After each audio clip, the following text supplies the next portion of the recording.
Hello guys, আজকে দেখতে পাচ্ছেন আমাদের ভুরকুন্ডা মাজারে কাজ করছে আমাদের ফুলবাড়ি গ্রামের নয়নদা আর বিট্টু শর্মা।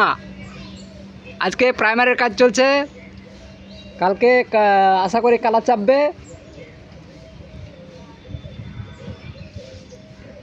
দক্ষিণ দিকে কালার অবশ্য চেপে গেছে, পশ্চিম দিকটাতে কালার চাপছে, রং চাপছে, প্রাইমার চাপছে।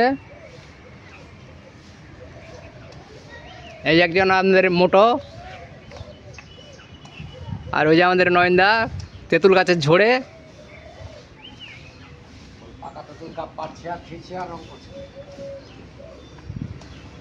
কেউ যদি পাকা তেঁতুল চান তো নয়নদার সঙ্গে যোগাযোগ করে রাখবেন।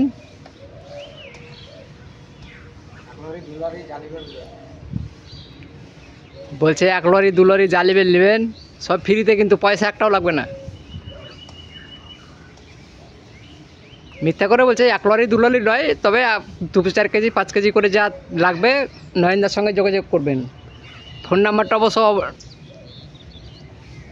ভিডিওর লাস্টে অ্যাড করে দেবো, ওই নাম্বারে যোগাযোগ করবেন।